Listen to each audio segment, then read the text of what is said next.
Welcome, everybody, to Voices for Prevention topic discussion. This is our third and final one for this year in preparation for advocacy. We do a lot of these to prepare for Substance Abuse Prevention Advocacy Day, but it's also time to advocate for suicide prevention. And so this is the first one where we've combined these two topics. We are really going to focus on having a discussion, again, as I said, about suicide prevention and substance abuse prevention advocacy, particularly during this time. How do we advocate for these important issues during COVID-19? Just a couple of quick announcements before I pass it on to Greg. As I mentioned, Substance Abuse Prevention Advocacy Day is coming up. That is March 9th. If you haven't registered, please do so. As most of you know, we are doing a point system this year. So once you register, you're on the list, and for every event that you've gone to, topic discussions, webinars, all of that kind of stuff, you will get points. The day of our event, they will be on the virtual platform. There's going to be a leaderboard, and for every event that you attend, every booth that you visit, every PDF that you download, you will get points. And we are going to put all those points together, and we have some wonderful prizes that will be awarded after the event is finished, once we calculate all of those points. So please remember, Substance Abuse Prevention Advocacy Day. You can go to the V4P website, and there's a link there to register. Our schedule is on there. We have some great speakers. I'm not going to take a lot of time to talk about all those wonderful speakers now, but it is a really great lineup. And the week before, March 2nd, we are having a What to Expect webinar, where we're going to be giving a behind-the-scenes tour of the virtual platform. For those of us that maybe haven't had a lot of experience on this virtual platform type of events, we're going to walk you through and show you the how-tos of attending Substance Abuse Prevention Advocacy Day. And those are all the announcements that I have. Again, today is going to be a discussion, so please feel free to put your questions or comments in the chat box or unmute yourself. And again, this is a discussion, so you can unmute yourself and ask your question or make your comment. And we learn from each other. So please don't hold back. Some of you have a lot of experience doing this work, and so we definitely want to hear from you.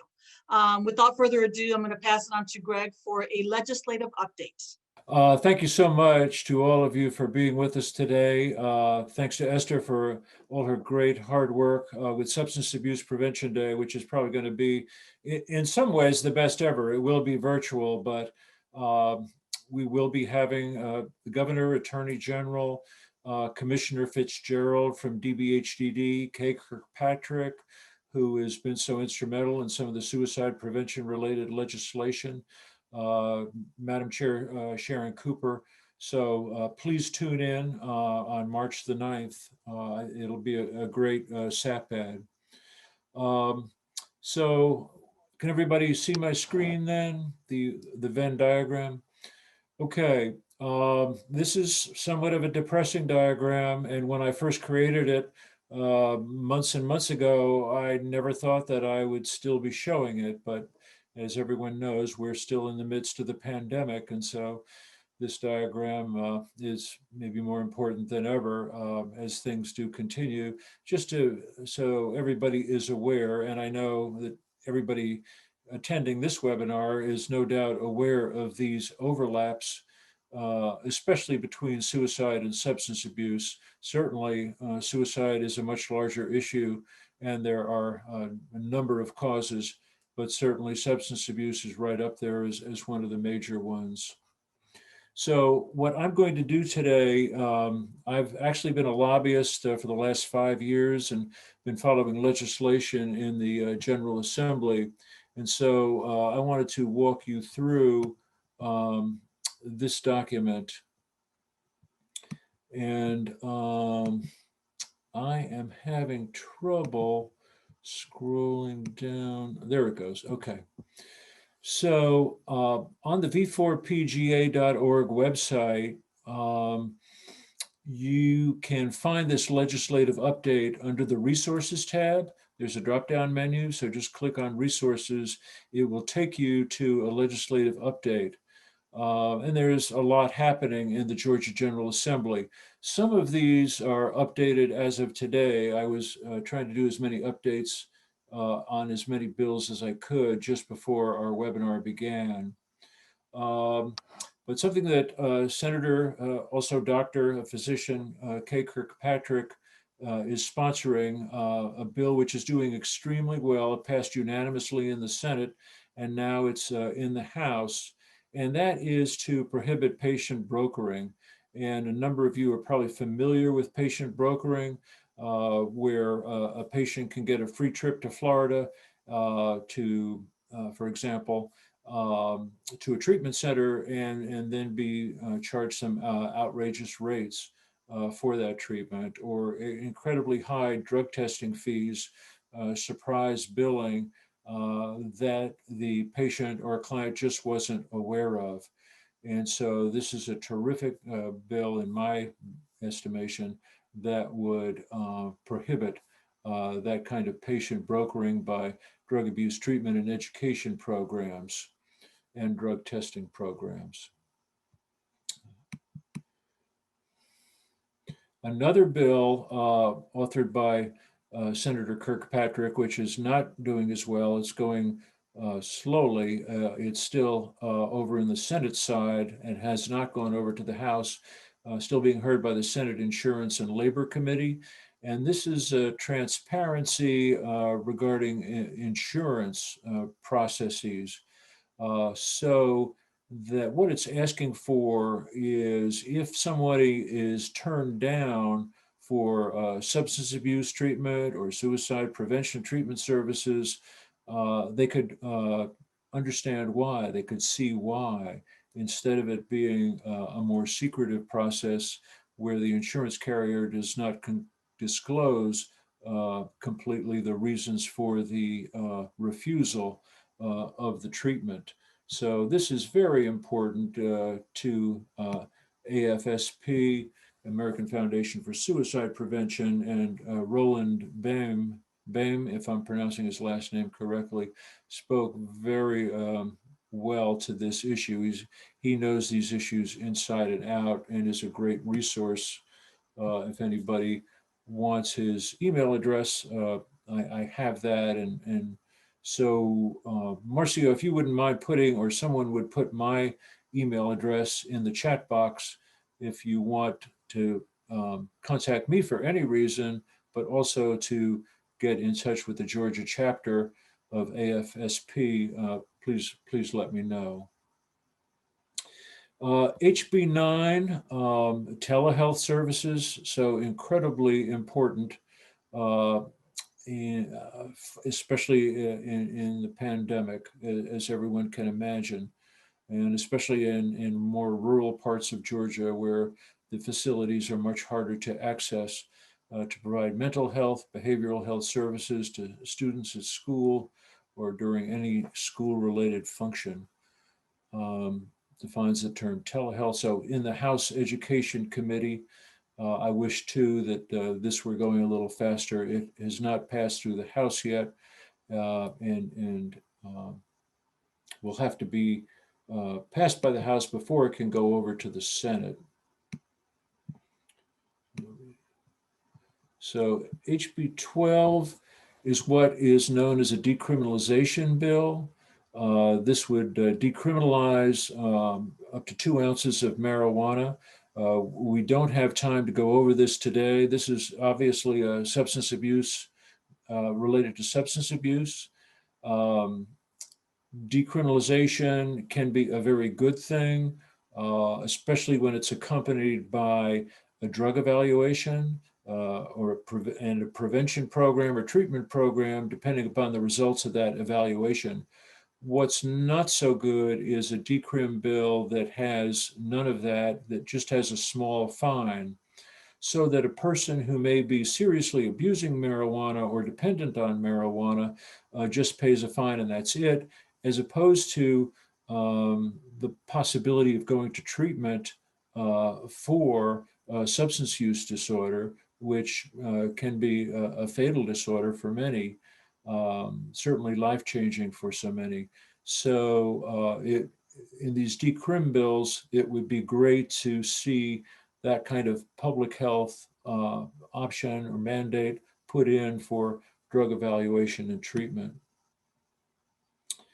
HB 15 requiring de-escalation techniques for peace officers, and especially in regard to substance abuse awareness, crisis interventions strategies.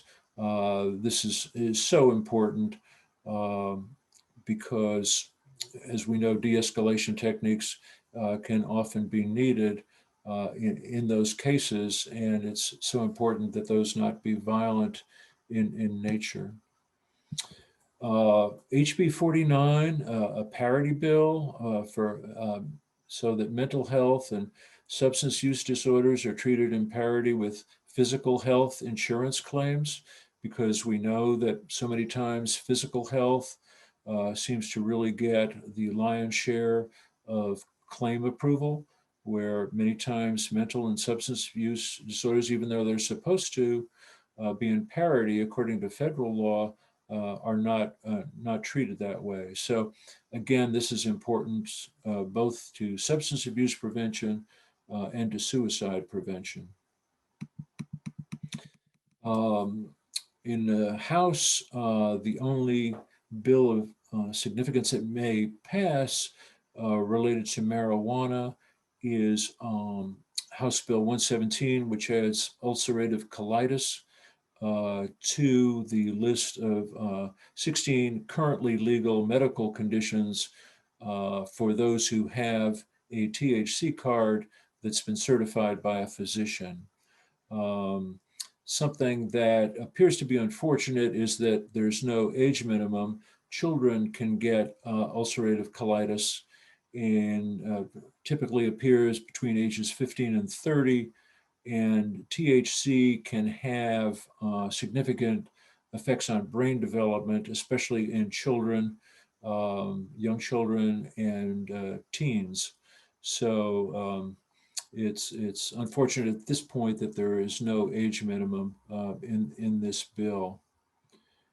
And just lost my screen share. There it goes.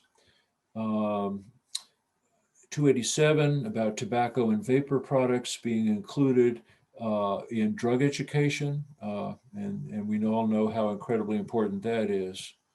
House Bill 289 is kind of a opposite to HB 287. 289 would remove the requirement for an alcohol or drug course for somebody under 18 who becomes a resident of Georgia and who has a valid license from another state or country.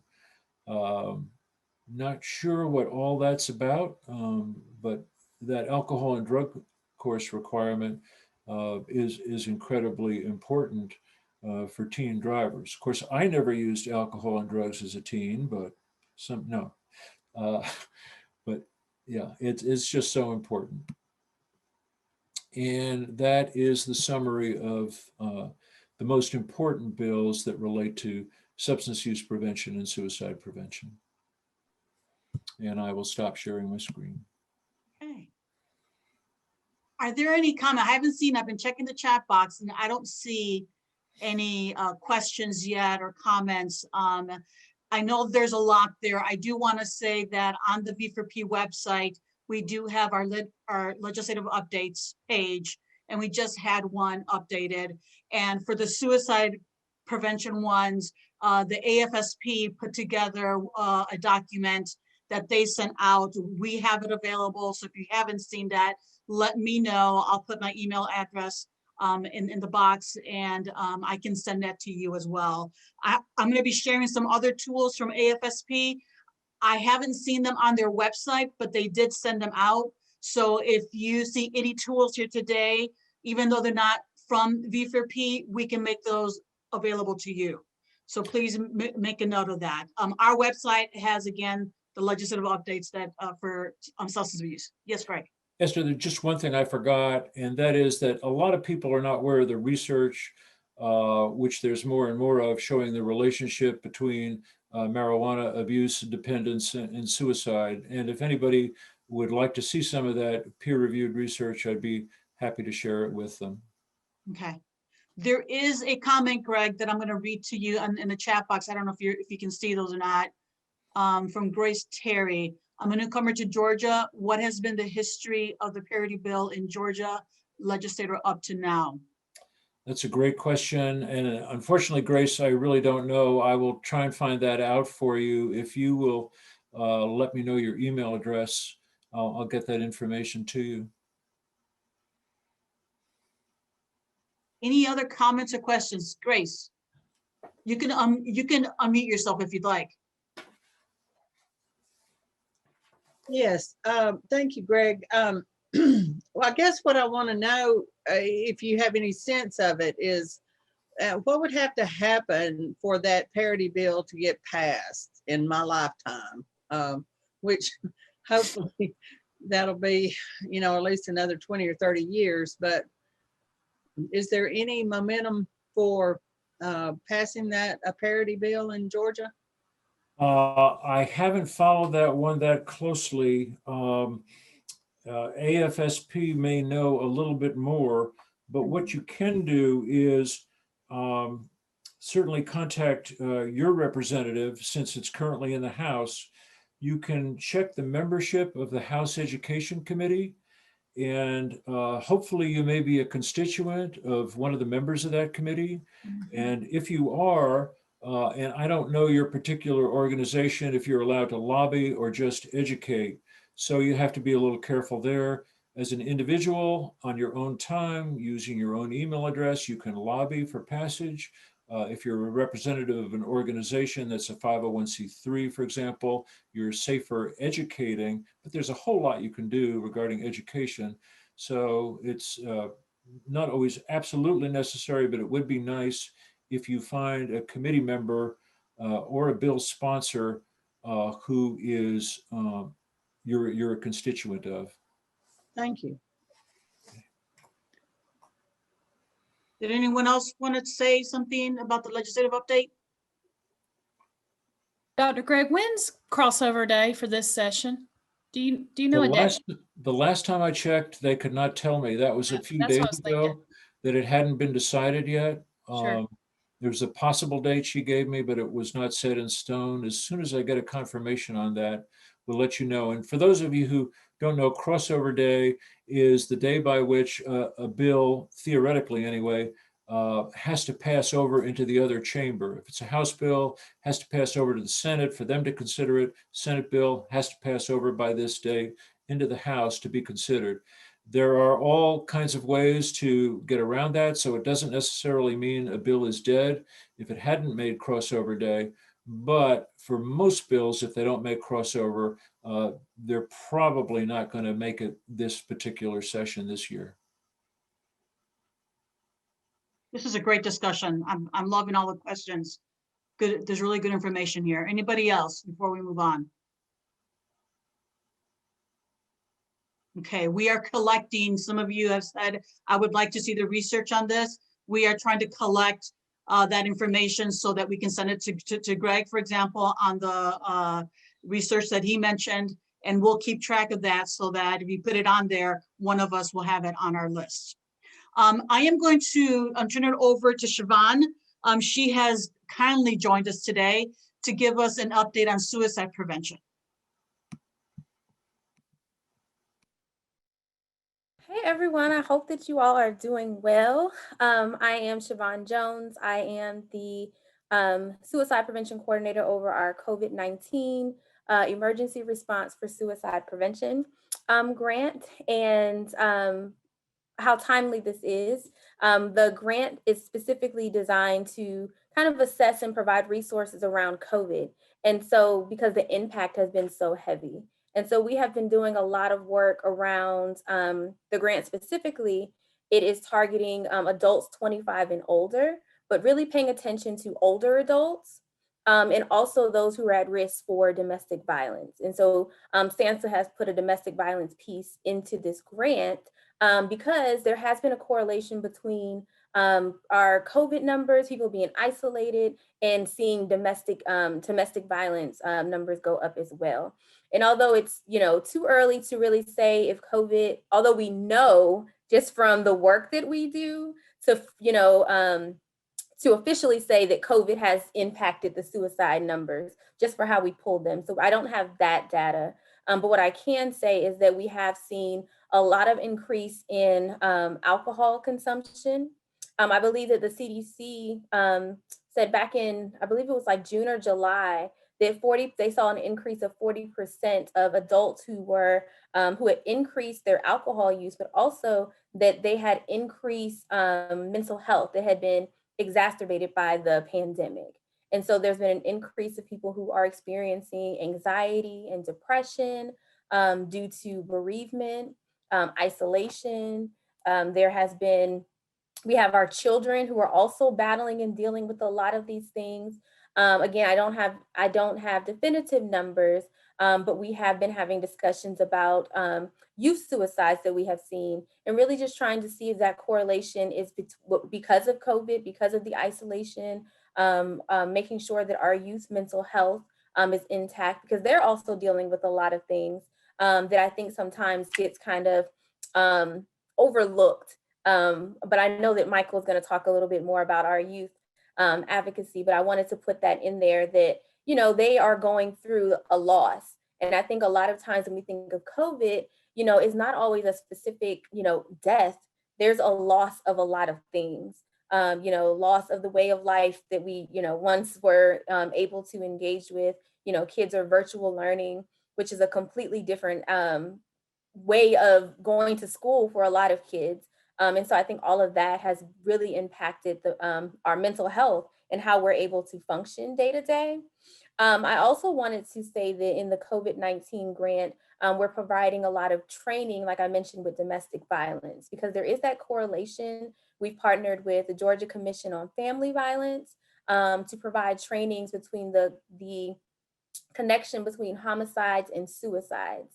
And so we're providing stakeholders training just to know what those signs are to look for, but also just basic domestic violence training and making sure that providers, because we are in a telehealth world, and so telehealth has increased. And I think that it requires clinicians to be a little bit more vigilant, some things that you might have been able to pick up on a little bit more face to face. You may have to be just a little bit more intentional virtually to ensure that you're getting some of those same cues. And so we've been trying to wrap around a lot of trainings to help our clinicians to build their capacity across the state.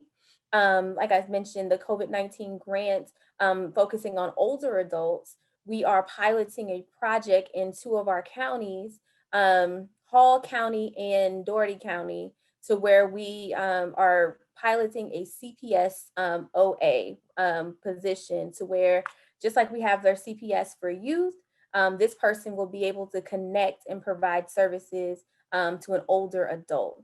And so we are trying to see how that works out. And if it works out great, we'll be able to bring that across the state because we know our older adults who are a little bit more isolated because they may have health complications that prevent them from being able to go and be with family members and friends and things like that.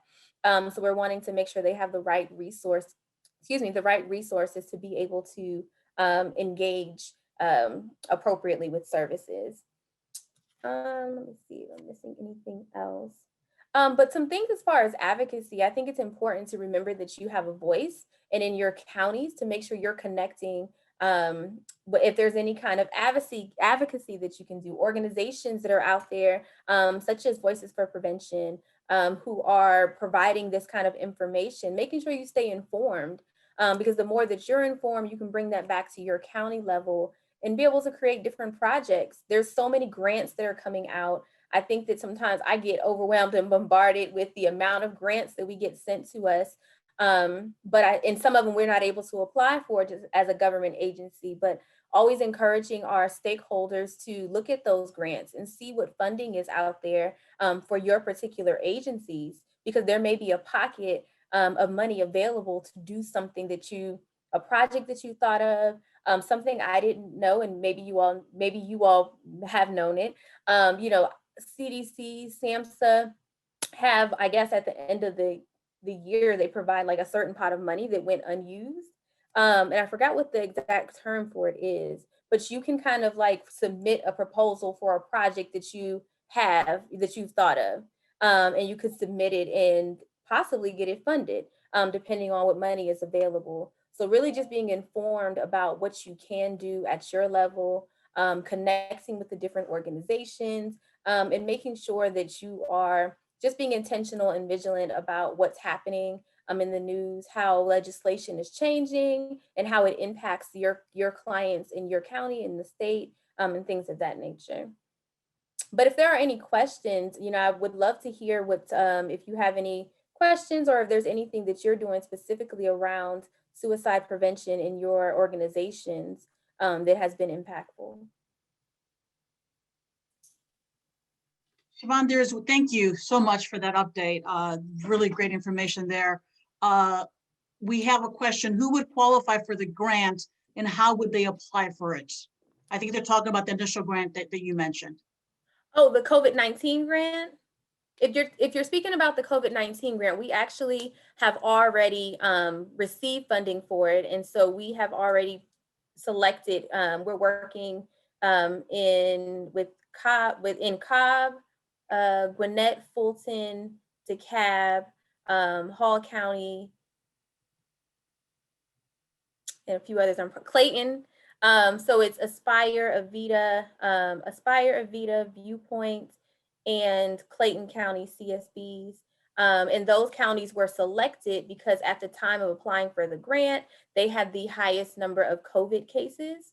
And so that's where we piloted the project. I don't know if you're familiar with writing grants for SAMHSA or CDC. They're very data driven. And so you have to really show, why you're choosing this particular county. And so that was the reason why we chose those particular counties to be able to provide these resources to. We also just wanted to kind of spread them out. Of course, we're going, like I said, down to Aspire. I hadn't particularly worked with Aspire. And so I'm excited to see what that looks like. And we've kind of spread it out in different areas of the state. So I think that it will be interesting to see how it's piloted, what those numbers, what that looks like. They're doing it through their intake process. And I think the numbers will really be good to see how COVID has impacted those clients who are coming through their door. Are they having increased, anxiety, depression due to COVID? Are there domestic violence issues that are going on? Because, as of right now, it's one of those things where it's like, we're still in the middle of a crisis. So we're trying to kind of figure out a lot of these things in the midst of the pandemic, as opposed to it being post-pandemic. And so we're shifting a lot of things. We're having, ironically, a lot of COVID related issues getting things started on the COVID grant, just because COVID has really impacted a lot of ways that our CSBs are doing business, a lot of turnover, which is an issue. And I missed that part. The grant also focuses on those who have been unemployed during COVID. And so we have partnered with the Department of Labor to provide, their staff some kind of QPR, so they can know when they're interacting with people, do you see signs? Are there signs that, something is wrong? And being able to provide them resources. So just trying to see all aspects of how COVID can impact people, because it's not just, it's their finances, they are impacted, kids are impacted in school. So this is definitely an interesting grant. My previous grant was through the Garrett Lee Smith, and they were younger children, which was, and so this is a completely different shift for me, moving over to 25 and older. A lot of it is the same, but I will say that it's probably a little bit of I have to switch my brain and my thinking a little bit differently when working with adults, as opposed to working with children in suicide prevention. Any other questions? Yeah, I was just gonna ask that. I'm looking on the chat box and I see people needing to be added to the list to get the research. Thank you so much, Siobhan, for sharing that. Again, I think there was some great information, that new information for me as well. So thank you for sharing that. All this information, again, if for some reason you have a question, please contact Siobhan about her grant, the COVID grant, and what they're doing with that. If you don't have her contact information, let us know. We will put you in contact with her. But thank you so much, Siobhan, for doing that. This part of today's topic discussion is going to be the tips and tools. So I'm going to start off with suicide prevention, and then Shannon's going to talk a little bit about substance abuse prevention advocacy, and we're just going to share some tips and tools. Some of these were created by, again, I give credit, right, to the American Federation for Suicide Prevention for their event, which was March 5th, February 5th. March hasn't happened yet. I'm a little ahead of myself here.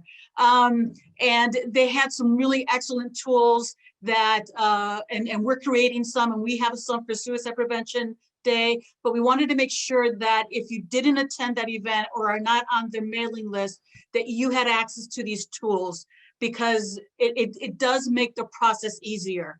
I know when I first started in prevention, I think one of the areas that was most intimidating was the advocacy part, because I always thought, well, I don't know enough, or I'm not sure how to do this, or why would they listen to me? There were a lot of insecurities in terms of this advocacy part. And so we have decided at B4P to make it as easy as possible, to provide as much support as possible. For those of you that are attending Substance Abuse Prevention Advocacy Day, we have two people that are helping. Devin and Megan are helping, and forgive me for the last names. I don't remember now their last names, but they're helping to set up appointments to put you in groups. So if you're saying, you know, I'm from this region and this community, and I'm interested, but I'm not sure that I'm comfortable with this, there may already be a group that is already together that is going to meet with this legislator. And so we are connecting people. So we already have about 6 or 7 different groups set up. And if you are interested, please let us know, and we will, again, make it as easy as possible for you. I am going to share just a couple of slides with some basic information. Right now, because it's virtual, what do? We get a schedule or call for a virtual meeting. Schedule your phone meetings to take place from 8:30 to 10 on March 9th for substance abuse prevention advocacy, or any time before the end of March. Now, Greg, is that correct? I want to make sure, because I know that the session, we want to make sure that we are communicating with our state senators and representatives during the session. So if they can't do it on March 9th, before the end of March. Yeah, February would be great if you can do it then. But yeah, definitely the session is going to be over by March. So the sooner the better if you want to educate your legislators, especially about any pending legislation. Okay. So how do I schedule this meeting? Well, one of the things that we have is, first of all, you have to know who your senator or representatives are, right? And we have talked about this at the webinar with Dr. Jernigan, openstates.org. Is that correct? There's a separate, okay, just making sure. Greg is my expert. He's the one that gives me all the great information here. Right. So once you find out who your representative is, you can call to schedule a meeting, or you can email them. We have a template available for that, that I'm going to share in a little bit. Very important, try to accommodate their needs. For example, they may prefer a phone call, because that's the time that they do it could be they're driving back home, or they're in between meetings, and so they may prefer a phone call. Or they may want to set up their own Zoom meeting, use their own Zoom account instead of having you do it. Whatever it is that they prefer, we want to try to accommodate as best as possible, as long as you're giving us time let's do what we can to accommodate what they're asking. Anyone have any? Yes. Hey, I just wanted to let you know, I've got a flyer that's just about ready to go. I just need a logo that we can send out, and it's a PDF that actually has links, so you can just click on them. Perfect. So you can to the website, so you just pop in your address, and then the PDF also has links to the contact information. So once you figure out who your legislators are, you can go right to the website to get their contact info too. Thank you, Megan. Thank you so much. Yes, and I think I mentioned this. If I haven't, we also have a guide on how to set up Zoom meetings in case you're not, if you don't know how to do that yet, and maybe other people have been doing it, just in case you need that. Okay, the next slide. Here we go. I actually borrowed this, and I again give credit. Dr. Jernigan shared this with us. But very important things to keep in mind. You want to identify who your target is. Who is it that you're speaking with? Know your facts. Begin to communicate. What is your ask? Advocate and then follow up. It's about building that relationship. These slides are available if you need those. Again, Dr. Jernigan mentioned this, so you can go to the V4P website and listen to his presentation. This was part of what he presented. I love this that AFSP shared with us, and so I borrowed this from them, and I have this template. Prepare for your call. Create a vignette to share your story and your connection to the cause. Yes. Let me just say, are you wanting to share your screen right now? Because I'm seeing you in my, at least for me, I'm seeing you in my window, as opposed to sharing your screen. I see the shared screen. Okay, it's just me then. Okay. All right. So yeah, so this vignette is basically why I advocate, and then you have information there about your story. How is it that you connect? So this is something you could do before your call or your meeting. This is something that is helpful to you. If you feel that you want to email this to them, or you agree that you're going to email them some information, this is something that might also help. I love the picture because, again, it's personal. They put a face to a name. It's not just someone else that's reaching out. They can have a face to the name as well. Communication tips for your call. This is, again, a combination of other sources. Use a script if it would be helpful to you. AFSP has a script. We also have a small script that we have made available in the past on how to introduce yourself and kind of what to include in that introduction. Share your connection to the cause again. Be friendly, polite, and brief. Very important. A lot of these people are very busy. They're very busy, and the fact that they're giving you some time or giving us some time, we need to make sure that we respect that. We refer to the infographics or the handouts. You may have a one-pager for your community, so make sure you have that in front of you so you can refer to that about the issue that you feel passionate about. If you don't know the answer to a question, that's okay. And I want to refer back to, that was one of my fears. What if I don't know? What if they ask me something? What if I don't know enough? That's okay. You make that relationship and you provide that. You tell them, oh, you know what? I can send you this information later. I can send you more data later. Always thank the person for their time. These are just some tips for the call or for the meeting that you're going to be doing. After your call, very important, just like, at least it was a tradition back when I was out there looking for jobs, sending a thank you email after your interview, right? That always went a long way. Send a thank you email and include your vignette. Make sure that, again, that personal connection, share dates of upcoming events, of any, maybe some of the V4P things that we have that we can invite them to, or maybe some community town hall that you're having. Offer to be a resource that if they ever have any questions about suicide prevention or substance use prevention, that you could be that resource for them. Let us know how your meeting went. We want to know, because those stories are stories that we want to share to encourage other people as well. The V4P website has a link for you to share what you're doing in your community, what you have been doing, and we would love to know how that went. Before turning it over to Shannon, I'm going to share a couple of those templates that I mentioned that we can use. This one we're going to share real quick. This is the AFSP vignette. Very easy here. You just include your picture and you write your story here and how you connect with that. V4P will be creating one with our theme for this year, so you can use, again, either one. Let me go to the other one. Requesting the email. Let me know if you're not seeing my screen for some reason. Here's a sample email invitation to meet with your legislator. All these tools we have available to make it easy. You don't have to sit there and try to recreate something. The script for calls. Here's one from AFSP on what to say on your call. And theirs is pretty long. There's, I think it's 2 pages, and it mentions some bills personally or individually. Here's a shorter script that we have created for Advocacy Day.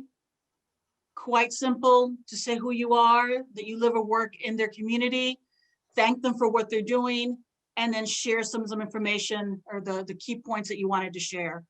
The last thing that I want to share is the post meeting. Again, thanking your senator or representative for spending time and meeting with you. And we have a sample one of that as well. So having said all that, again, the tools, some tips, are there any comments or questions? Wonderful. Okay, I'm going to pass it over to Shannon for her also to talk about some of her experiences in advocacy and give us some tools and tips. Thank you, Esther. I am Shannon Lawson. I'm with the Council on Alcohol and Drugs. I work in a project in Upson County doing some prevention and around prescription drug abuse prevention. I have been with helping with Voices for Prevention promote Advocacy Day and advocacy as a way of life as preventionists for many, many years, probably 5-ish years. Working with Esther. So I'm excited to be here again this year on the committee with several folks on the call. And look, I am so excited to see so many faces today that I have not seen in so long, and so many names of friends in the business. Oh, guys, it's so good to see you today. I just wanted to talk a little bit about my experience and maybe even this year a little bit and how COVID has been a downer, but maybe even flip that conversation around and how it's kind of had some positive with it as well. Before I do anything else, I want to take a minute to honor everyone on this call and the hard work that we have been putting in.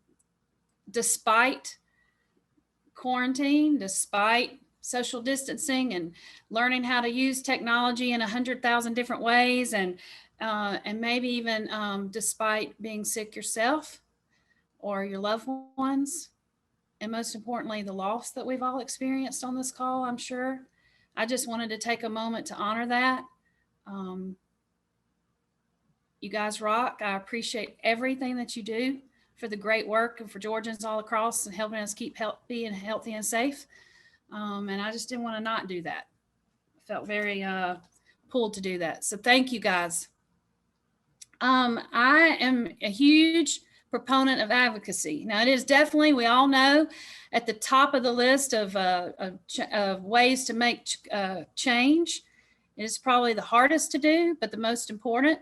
But not everybody comes in on the same page and the same gumption as I talk to a wall. It doesn't matter. I'll talk to anybody. It's just part of my makeup. That's not everybody's makeup, and that's fine. That's what makes the world go round. So everybody comes to the table of the advocacy table at different capacity levels, and that is absolutely fine. And the exciting thing about this year's event on the 9th and all the events this year is that it's virtual. So your small amount or large amount is equally accepted, and you can find your spot at the table, and that's exciting too. I started talking to people in my community, the great community of Troup County, when I first started working in prevention, about all the awesome things that were going on and all the awesome things in prevention that were going on, just to anybody to listen. The mayor, the city councilman, county commissioners, that's all great places to advocate, right? And then in our particular event, and while we're here at this moment in today in time, is to talk to our state people that are elected, that represent us as a state in our local area and as a state as a whole. And that is that's kind of daunting. It's super important, as Esther mentioned, to maintain that open communication throughout the year, so that when specific days to advocate at the Capitol, whenever we can go back in person, come around, that they know us as a familiar face in their community, representing the great things that are happening there, and they can count on us as that support system for the work that they are often questioned about and may not know the answer. They have to know the answer. I've heard Dr. Raduca say this many, many times. They have to know the answer to a plethora of information, and public health and prevention, and may not be at the top of their list, especially if that's not in their professional line of work before bringing them to the Capitol to do the work of the people. So I'm a daughter of a Baptist preacher. So I wrote 3 C's, because my dad always preaches in alliteration when he makes his points. So in the framework of COVID and how our work is going on, despite all the challenges in our community, I came up with connection, communication, and collaboration. And if you can't talk about anything else, the beautiful bill legislative work that Greg has us in being intentional on is fabulous. But if that's overwhelming, you can always talk about how to stay connected, how you've stayed connected, how your agency, your collaboration, your coalition, how have you stayed connected during COVID? Somebody shouted out, how is your coalition, your collaboration, you as a person, how have you stayed connected in community work? Zoom. Thank you, Grace. Anybody else? Anybody done anything crazy to stay connected? We did a V4P member meeting, I think it was last week or the week before. Shannon, you were on it. I think Grace, you were on it as well. And we specifically talked about connection. And so we separated in small groups and just shared. We had some questions to get to know each other, because that is so important. A lot of times we're on Zoom to do meetings, to get information, but that connection part, it's not just about seeing someone else's face. It's about finding out about them, see how they're doing, and just growing, getting that connection. So we, I think 2 weeks ago, did a V4P member meeting on specifically connecting with each other. So important. I've heard John Bringell say that, the opposite of isolation is connection. I've heard Jeff Breedlove at the council, the opposite of addiction for recovery is connection. The connection piece and the importance that we play as preventionists in keeping people connected I think it's something to tout. I think how we've done it as our coalitions in our communities, it's something to share with our elected officials, local and state and federal for that matter. Communication. Of course, all our communication probably has gone maybe 95% to virtual or electronic or in different ways. Does anyone have a very neat way that they have stayed communicative with their people, with their communities? What's something new that you've used, or something powerful or useful that you found during this COVID time to stay communicative? I just like saying that, communicative with your people. Somebody share. What about over there in East? I see Miss Charlotte. What y'all doing over there in on the Statesboro area, the coastal area, to stay communicative? Well, we have our city council meetings that are they're recorded live. Awesome. So even they do have a certain amount of space that you can attend the meeting, with safe social distancing. But if you're not able to do that, we can still stay engaged by watching those meetings and staying up to date on what they're doing by watching the meetings live. And then if we need to follow up, we follow up. Awesome. Love that. Love that. And then able to be able to share that out as well to your collaborating partners. Miss Grace, you had your hand up. You have something? You ask about impactful communication. Well, first of all, I was the one who popped up and said first Zoom, and thank God for Zoom. I'll say that all day long. But as far as impactful communication, I gotta say that good old-fashioned handwritten snail mail.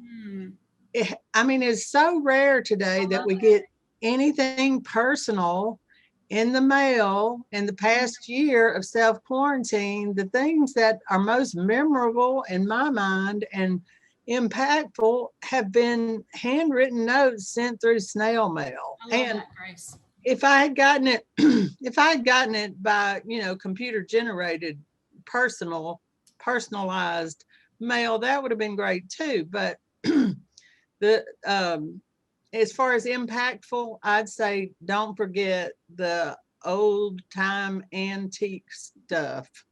Awesome. Thank you for sharing. I love that. I love that. And I have gone back to my roots, I guess, a little bit and partaken of some snail mail myself. And then that collaboration, just the 3 C's: connection, communication, collaboration. I think showcasing with our elected officials how we've continued to collaborate with partners, how we maybe are even looked upon to help bring people to the table. I think that's a smart way to angle our work. And not that we're looking to angle, but to parlay, to, I don't know, make our work have value to the elected officials, so that when something's brought across their table and like, I don't know about this public health issue, I don't know about this prevention issue, substance abuse or youth issue, but I do know a person in my community that seems to be well connected and have great working power with different entities. I'm gonna call Shannon Lawson. Well, not me, but I'm gonna call Michael Davis because he's well connected. His group is really collaborating with a lot of partners, and I need a lot of partners at the table quick.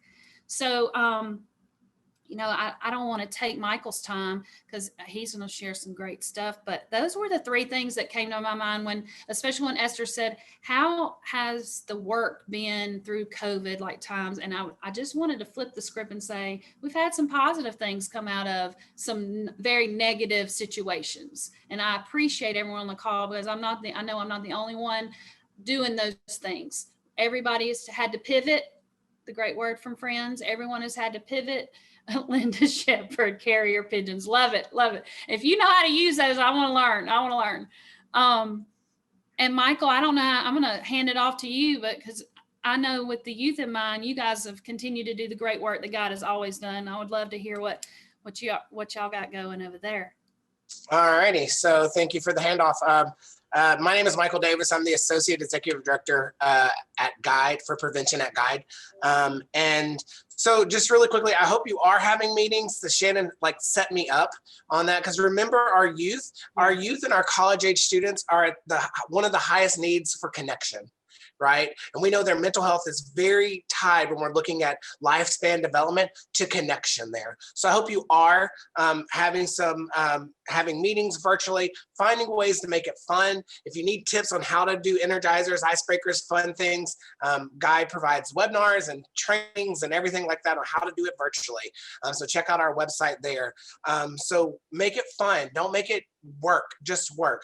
Have that check-in time, have those conversations, have those small group breakout rooms in your Zoom, all that. Encourage, if you have a small enough group, use the house party app on your phone where you can play games, or do a night where you're watching the Netflix Go, where you can watch Netflix Go. House Party app even has a Fortnite for those kids that like to play Fortnite, where they can communicate playing Fortnite and things like that. So some really cool tips and tricks on there. But really, if you can meet in person, and that's in your community, some communities are, do it safely. They need to see the face-to-face. They need to have some of those interactions on that. So look into those ways that's safe for everybody at that time. But really, we look at empowering them. How do we empower them? I was not a son of a Baptist preacher, but I did have a lot of Church of God preachers in my family. So I came up with the 3 Ps. You had 3 Cs, I had 3 Ps. This was not love plan, it. y'all. I love it. We did not plan this. Shannon and We I did not. we are good friends from way back. So I guess we're on the same I wavelength. love that. So we're specifically looking at SAPAD day, how do we prepare our youth to be ready for this, right? And how do we prepare them to do their own advocacy? So my 3 Ps would be prepared, practice, and plan, right? So starting with prepare them, give them the talking points, help them create their elevator speech, their conversations and all that, and then have them say what is important to them. Okay, oftentimes we give talking points from adults and that is not what they want, right? You know, that's not important to them.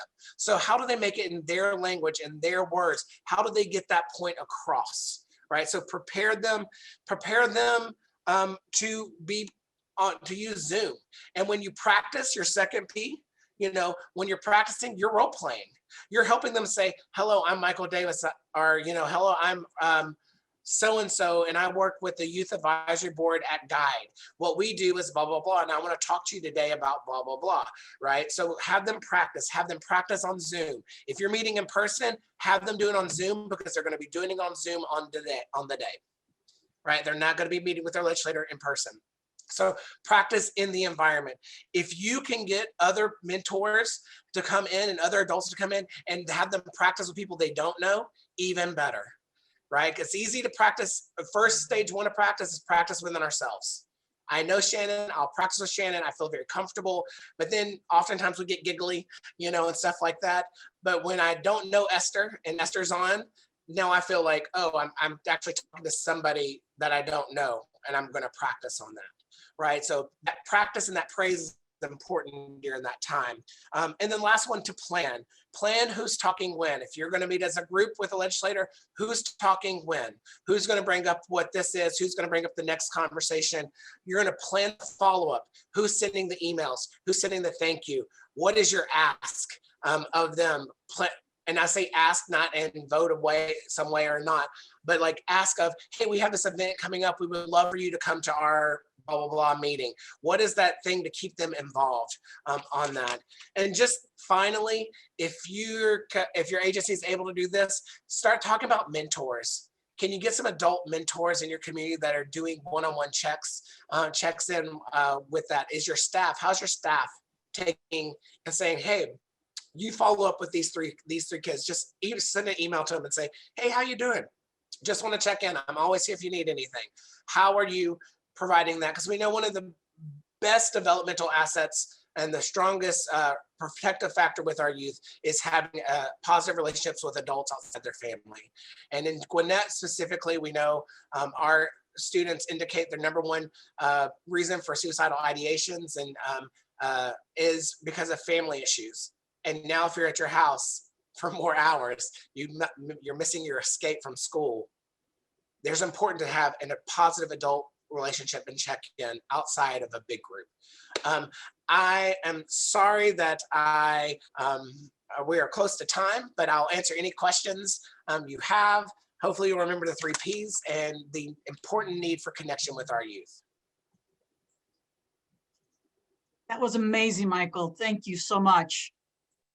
Any comments or questions? Again, I think everything that Shannon said, everything that Michael said, what we've shared today are practical tips and tools on how to advocate so that you feel more comfortable, so that you can take it back to your youth or your colleagues, whether it's suicide prevention or substance prevention. It is important for all of us to engage and be proactive about advocating for these important issues.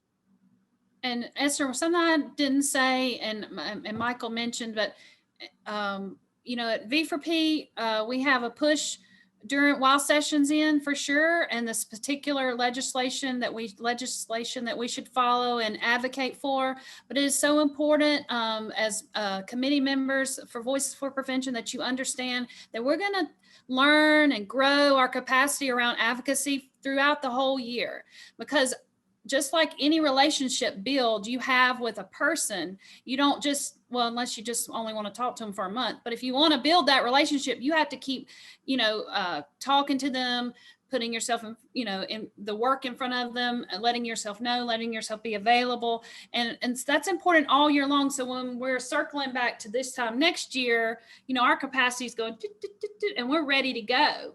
And so that's kind of the thought process for Voices. We would love to have you all, you know, click in with us and come with us on this journey. I just felt led to say that too, Esther. Thank you, Shannon. I was actually just going to ask people to become members. Yes, yes. So you just led me there. Thank you so much for doing that. The best way to stay informed and up to date is by becoming a member of V4P. It is a free membership. In case you haven't heard, you can choose which membership you want. So if you are just interested in suicide prevention advocacy, then you sign up for that. If you want everything related to suicide prevention, you can sign up for the advocacy and suicide prevention types of activities. And the same goes for substance abuse prevention. So you don't have to get all the emails. Now, if you want to stay on top of everything, sign up for all of them. And you will get all the emails, you will get all the updates, the newsletters, all that kind of stuff. So if there aren't any other questions, we've gone a little past 3 o'clock and I want to respect everyone's time. So I want to thank everybody for being here. We are looking forward to Substance Abuse Prevention Advocacy Day. If you need anything, we put our contact information in there. Please let us know. We want to help, we want to encourage, and we want to provide as much support as we can. So thank you, everybody.